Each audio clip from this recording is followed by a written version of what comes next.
If you've ever stood over a garden bed that looks tired, compacted, and lifeless, no worms, no crumbly soil, plants just limping along, you know the feeling.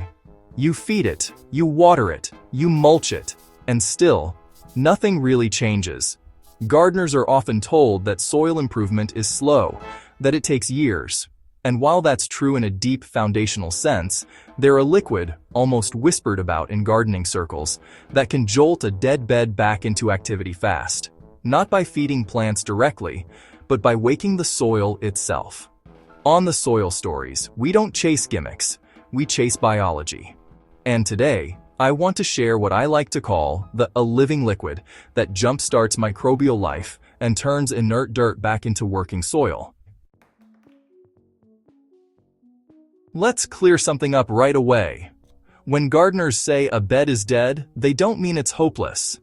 They mean it's biologically inactive. Healthy soil is alive with bacteria, fungi, protozoa, nematodes, arthropods, and earthworms. These organisms are the real workforce. They unlock nutrients, build soil structure, and protect roots. Without them, plants are forced to survive on soluble nutrients alone, which is why they often look weak even when fertilized.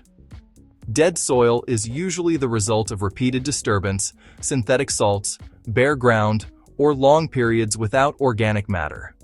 The minerals may still be there, but the biological battery is flat. No charge, no flow. And plants, like any living system, need energy moving through the soil food web.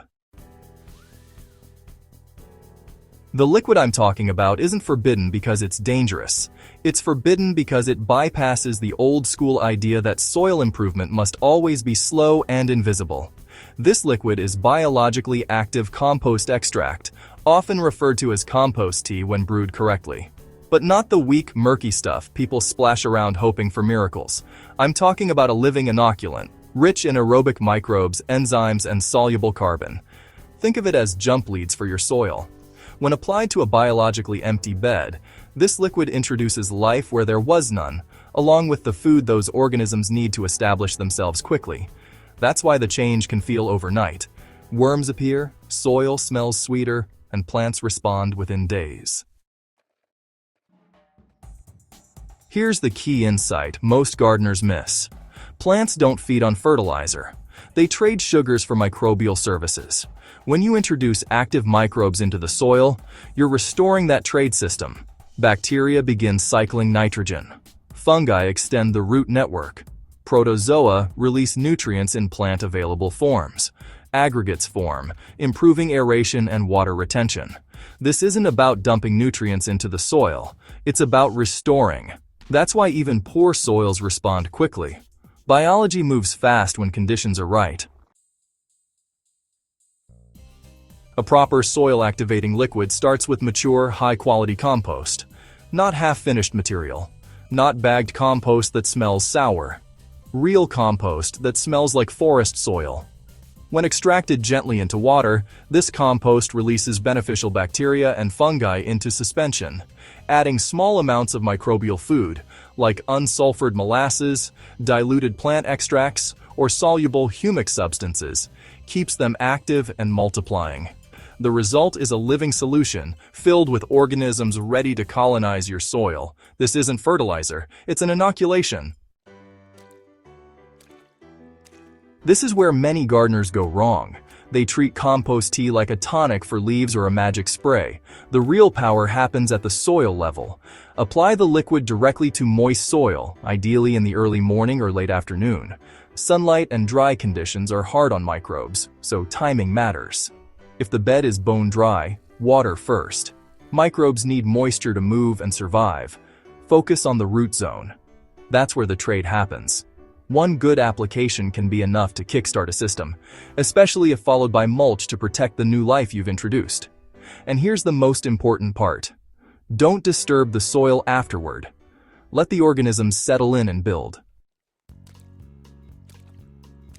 The first change isn't visual, it's sensory. The soil smell shifts from flat or sour to earthy and sweet. Water begins to infiltrate instead of pooling. Within a week or two, you may notice fine fungal threads under mulch or worms returning to the surface. Plants often respond faster than expected. Leaves deepen in color. New growth appears more balanced, less leggy. Stress tolerance improves. These are signs that the soil battery is charging. If you're new to gardening, this liquid can shortcut years of frustration. Instead of chasing deficiencies, you're building a system that self-regulates. Plants become easier to grow because the soil starts doing the work. For experienced gardeners, the real win is recovery. Beds that have been overworked, compacted, or chemically dependent can be brought back into balance without tearing everything out. It's also a powerful tool after setbacks, flooding, drought, disease pressure, or heavy harvesting. More is not better. Overfeeding microbes without organic matter to support them long-term can lead to short-lived results.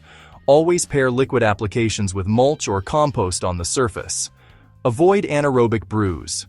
If the liquid smells rotten, sulfurous, or alcoholic, don't use it. That's a sign of oxygen-starved microbes, which can do more harm than good. And don't treat this as a one-time miracle while continuing destructive practices. This liquid wakes the soil, but your management determines whether it stays awake.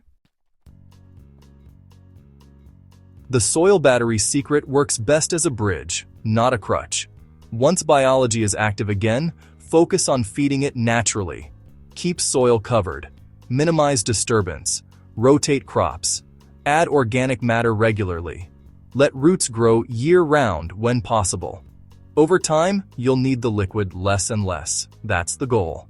A self-charging soil system that runs on sunlight, roots, and organic residues. In a world obsessed with inputs, this approach puts power back into the soil.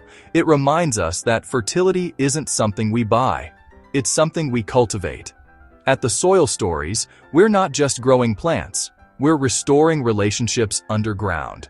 And this forbidden liquid is one of the fastest ways to remind soil what it already knows how to do. If you've got a bed that feels beyond saving, don't give up on it yet. Wake it up. Charge the battery, let biology take over.